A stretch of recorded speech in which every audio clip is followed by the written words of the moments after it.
So hello everyone. आज हम बात करेंगे रिफ्लेक्शन के बारे में। उसके लॉस पढ़ेंगे और जानेंगे कि किस तरह से रिफ्लेक्शन के लॉस को डिराइव किया जा सकता है।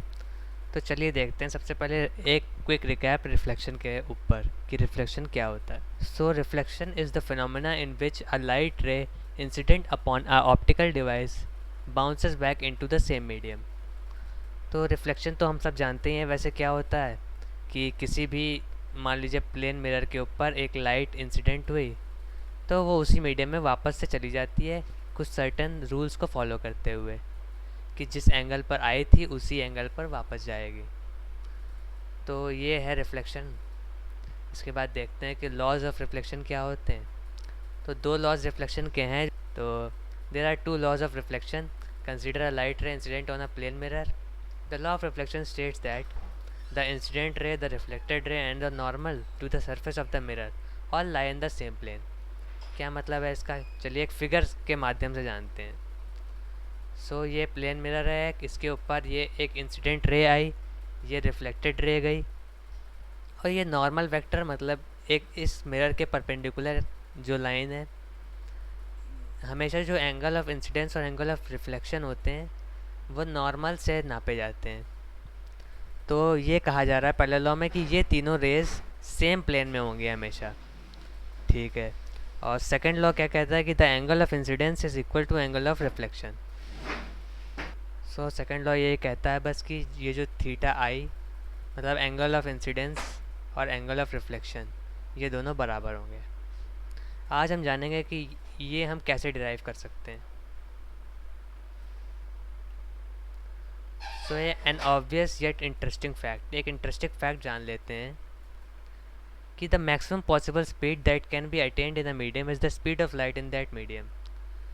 तो ये कुछ ऐसा कह रहा है कि किसी भी मीडियम के अंदर जो मैक्सिमम पॉसिबल स्पीड है वो स्पीड ऑफ लाइट है उस मीडियम के अंदर। ये काफ़ी ऑब्वियस सी बात है और इसमें कोई डाउट होना नहीं चाहिए कि ऐसा क्यों है, क्योंकि किसी भी मीडियम में सबसे तेज़ ट्रैवल करने वाली चीज़ लाइट ही होगी हमेशा। अब देखते हैं फर्मेट्स प्रिंसिपल। फर्मेट्स प्रिंसिपल का यूज़ करके हम प्रूव करेंगे लॉज ऑफ रिफ्लेक्शन को, सेकेंड लॉ ऑफ रिफ्लेक्शन को। चलिए देखते हैं स्टेटमेंट फर्मेट प्रिंसिपल की। फर्मेट प्रिंसिपल क्या कहता है कि light follows the path of least time. बस इतनी सी स्टेटमेंट है। इसका मतलब क्या है कि लाइट जो है वो कहीं भी, मान लीजिए कोई भी दो पॉइंट्स के बीच में ट्रैवल कर रही है तो वो हमेशा लीस्ट टाइम वाले पाथ को ट्रैवल करेगी। हमेशा वो उस पाथ से जाएगी जिसमें लीस्ट टाइम लग रहा हो। क्या मतलब हुआ इसका? अब इसको हम दोनों तरफ से, दो तरफा बात है ये, कि या तो हम ऐसा बोलें कि वो जिस पाथ पे जा रही है वो पाथ सबसे छोटा है, और या तो हम ये कहें कि उसकी स्पीड सबसे ज़्यादा है इसलिए उसको टाइम सबसे कम लगता है। तो ये दोनों बातें एक दूसरे के पूरक हैं देखा जाए तो, लेकिन यही सत्य है। सबसे पहली बात तो ये कि हमेशा जो सबसे कम टाइम लगेगा वो स्ट्रेट लाइन में जाने में लगेगा, लेकिन यहाँ पर हम उसकी बात नहीं कर रहे हैं क्योंकि यहाँ पर हम रिफ्लेक्शन की बात कर रहे हैं। तो रिफ्लेक्शन के अंदर लाइट उस पाथ को फॉलो करती है जिस पे सबसे कम टाइम लगता है, या फिर जो भी पाथ लाइट जिस भी पाथ पे जाए उस पाथ पे सबसे कम टाइम लाइट का होने वाला, मतलब मिनिमम टाइम होने वाला है उस पाथ पर लाइट का। यही स्टेटमेंट है फर्मेट्स प्रिंसिपल की। अब देख लेते हैं कि किस तरह से इसको प्रूव किया जाएगा। ये एक प्लेन मिरर है, इस पर एक लाइट इंसिडेंट कर रही है। ये मान लेते हैं पॉइंट ऑफ इंसिडेंस है ओ। तो ए ओ लाइट रे आ रही है, यहाँ पर इंसिडेंस करती है, वापस चली जाती है उसी मीडियम के अंदर। तो ये कुछ चीज़ें दे रखी हैं, ये डिस्टेंस डी, इस डिस्टेंस को एक्स लिया है, उसको डी माइनस एक्स ले लिया है। ये ए है, ये बी है। तो हम सबसे पहले देखते हैं कि ये तो हमें पता चल गया कि लाइट जिस भी पाथ पे जाएगी तो मिनिमम टाइम ही लेगी। तो लाइट ए से बी इस पाथ को फॉलो करते हुए जा रही है रिफ्लेक्शन होते हुए। डायरेक्ट पाथ ये यहाँ पर गिवन है, straight line path, direct path हमेशा होगा। उसके अलावा मिनिमम टाइम मान लेते हैं इस पाथ पे लग रहा है। तो इस पाथ पे अगर टाइम मिनिमम है तो सबसे पहले निकालते हैं कि टाइम लग कितना रहा है।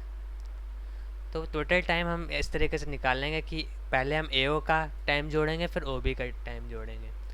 तो ए ओ का टाइम निकालने के लिए सबसे पहले मान लेते हैं कि स्पीड ऑफ लाइट वी है इस मीडियम के अंदर। हो सकता है एयर हो तो वहाँ पे वी बराबर सी हो जाएगा। सो उसकी टेंशन हमें यहाँ पर नहीं लेनी है, हम सिर्फ वी मान के करते हैं यहाँ पर। तो ए ओ पाथ की डिस्टेंस कितनी है?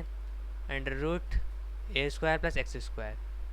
बहुत ही सिंपल सी कैलकुलेशन है, पाइथागोरस थ्योरम से सभी को आती होगी। तो टी वन बराबर under root A square plus X square upon V, और इसी तरह से टी टू का एक्सप्रेशन हम लिख सकते हैं।